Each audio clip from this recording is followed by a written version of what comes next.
Imagine a conversation that could change the course of your health, one that every man over 60 urgently needs to have, but that almost never happens in a doctor's office. It's not about complex surgeries or expensive pills, it's about 3 simple, daily habits that could protect your prostate for years to come. These are habits supported by solid science, proven in research, and yet overlooked by most men in this stage of life. My name is Dr. Juliana Costa. I'm a urologist with over 18 years of clinical experience. In this video, I'm going to share with you some of the most important discoveries about prostate health that I've learned in my career, and from cutting-edge research. If you are over 60 or you love someone who is, I strongly encourage you to stay with me until the end.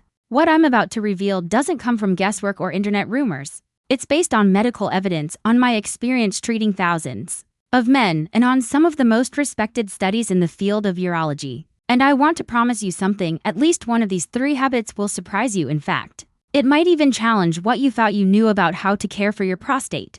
Before we explore these powerful strategies, I want you to understand why your prostate requires more attention as you age. The prostate is a small gland about the size of a walnut, but its impact on male health is enormous. It sits just below the bladder, wrapped around the urethra like a ring, and plays a vital role in producing seminal fluid for most of your life. You probably never gave it much thought, but after the age of 50 and especially after 60, things start to change. Hormonal fluctuations, particularly in testosterone and its derivatives, cause the prostate to grow. This enlargement is called benign prostatic hyperplasia, BPH. It's extremely common at age 60. Around 60% of men have some degree of BPH. By age 70, that number climbs to 70%.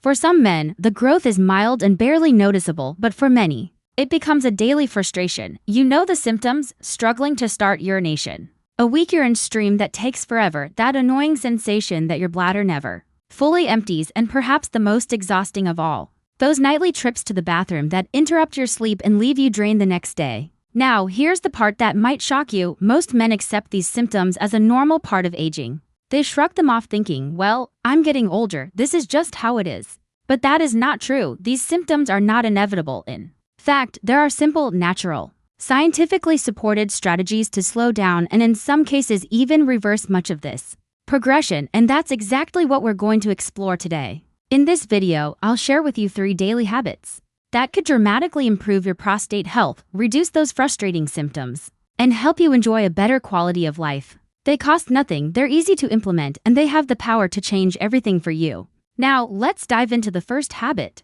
The first habit I want to share may seem basic at first glance, but I promise you its impact is enormous. Strategic hydration. You might be thinking, Dr. Juliana, everyone knows drinking water is important. And yes, you're right, but let me tell you something. Very few men actually know how to hydrate in a way that truly protects the prostate. It's not just about drinking water, it's about how you drink it, when you drink it, and why timing matters so much more than you realize. Let's start with a simple but alarming fact. Chronic dehydration is extremely common in older adults. Many men in their 60s and beyond don't feel as thirsty as they used to, so they simply don't drink enough water, and when they do drink, it's often at the wrong times, chugging down large amounts in the evening or at night because they barely drank anything all day. Why is this a problem? Because dehydration makes your urine more concentrated. Instead of being light and clear, it becomes dark and dense, filled with irritants and toxins. This concentrated urine does 2 very harmful things. It irritates your bladder, and it inflames your prostate. Yes,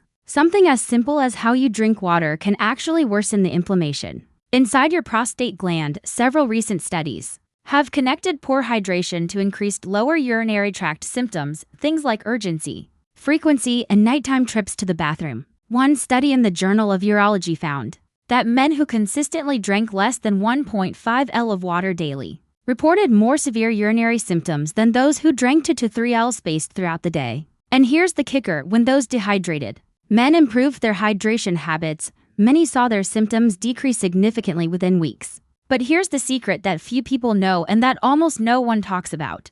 It's not only about how much water you drink, but also about when you drink it. If you want to protect your prostate and sleep better, you need to drink smarter. The best pattern is this: drink the majority of your fluids during the morning and afternoon. Get at least 70% of your daily water intake before 6 p.m. Why?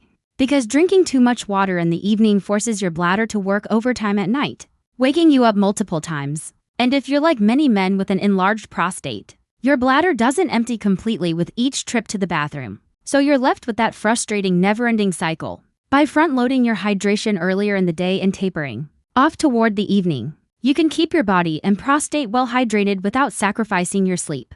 Research shows that men who adopt this pattern experience up to a 40% reduction in nighttime urinary symptoms. Think about that. Almost cutting your nightly bathroom trips in half with one simple change. So, how do you actually do this? Start your day with a full glass of water as soon as you wake up. Drink consistently throughout the morning and after lunch. If you want herbal teas or other fluids, have them before dinner after 6 or 7 p.m. Sip only as needed. It's not about restricting yourself completely at night, but about being mindful. This single habit can be life-changing. Many of my patients tell me that once they began strategic hydration, they finally started sleeping through the night again. And better sleep doesn't just make you feel rested. It improves your immune system, balances your hormones, lowers your stress, and even reduces chronic inflammation throughout your body, including in your prostate. Now that we've covered hydration, let's move to the second habit. This one is just as simple but equally powerful, and it involves movement. The second habit I want to share with you is equally simple but incredibly powerful: walking after meals. Now you might be wondering, how can such a small thing like a short walk really make a difference for my prostate? The answer lies in how our bodies respond to movement after eating, and how that response can protect your prostate for years to come. Let me start with a story. One of my patients, Mr. Antonio, 68 years old, came to me complaining of worsening urinary symptoms. He was waking up 5 to 6 times a night to urinate, felt like he could never fully empty his bladder, and his stream was weaker than ever. After reviewing his medical history and making a few adjustments to his hydration, I suggested something else: take a 15-minute walk after lunch and dinner every single day. Just 2 weeks later, he came back with a big smile. "Dr. Juliana, I don't know what magic you did, but I'm already waking up half as much at night." This is not magic, it's science. Walking after meals is one of the most underestimated habits for men's health, and its benefits for the prostate are profound. When you walk after eating, you're not just burning calories, you're improving blood circulation to your pelvic region, which means more oxygen and nutrients are delivered to your prostate. This improved blood flow helps the gland function better and can reduce inflammation. Chronic inflammation is one of the main triggers of benign prostatic hyperplasia, and even plays a role in the development of more serious conditions. By simply walking after meals, you are combating this inflammation directly. But the benefits don't stop there. Walking after meals stabilizes blood sugar levels.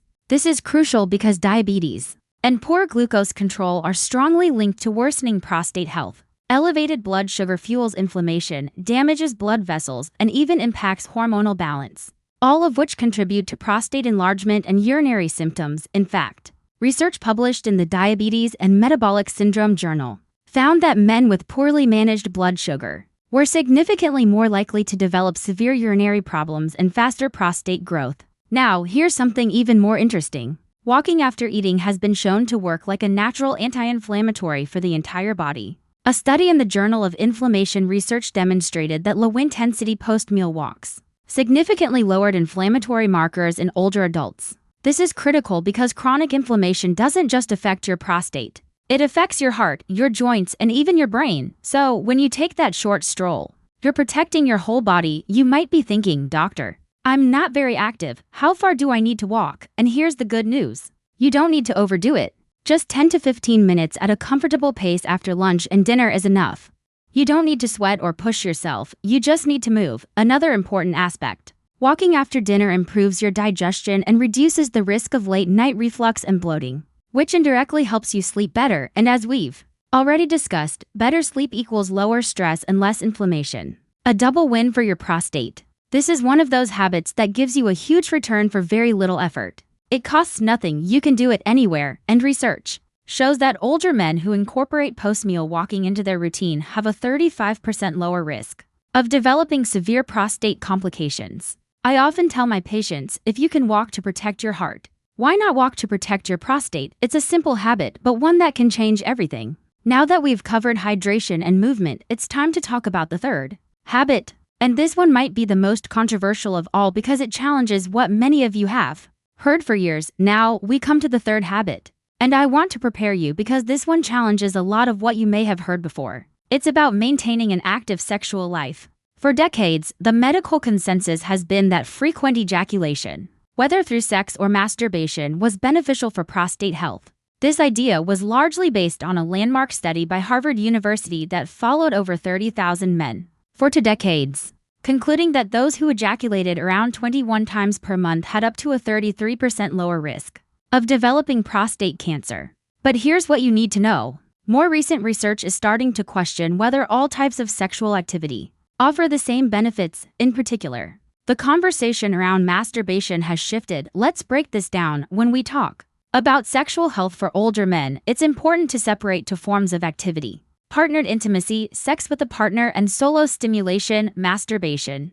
They may both result in ejaculation, but their effects on the body and specifically on the prostate are not identical. Sex with a partner has a profound physiological and hormonal impact. It increases oxytocin, the bonding hormone, lowers cortisol, the stress hormone, and improves overall emotional well-being. It also encourages pelvic floor muscle relaxation and better circulation in the pelvic region.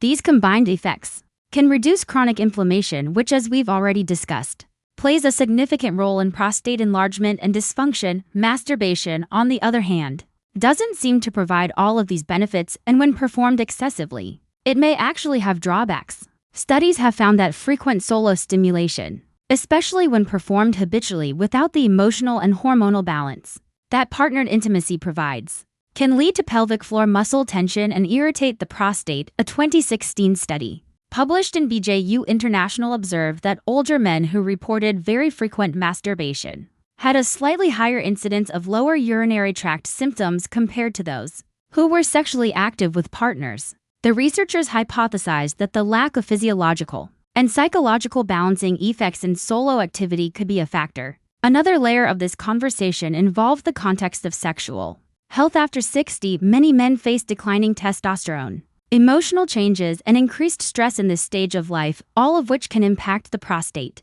Partnered intimacy often addresses several of these areas simultaneously. It boosts mood, improves hormone regulation, and reduces feelings of isolation. Masturbation doesn't provide these same multidimensional benefits. This doesn't mean occasional masturbation is harmful, but the idea that more ejaculation automatically equals better prostate health oversimplifies a much more complex reality. In fact, some urologists now encourage their patients to focus on quality sexual activity rather than frequency alone, aiming for connection, relaxation, and circulation benefits rather than purely mechanical release. So, what does this mean for you? If you have a partner, maintaining an intimate relationship is one of the best things you can do for your prostate and your overall health. If you don't, this is a good moment to discuss with your doctor alternative ways to support your pelvic and sexual health, whether that's through guided pelvic floor exercises, therapies that improve circulation, or finding healthy ways to address emotional well-being. In summary,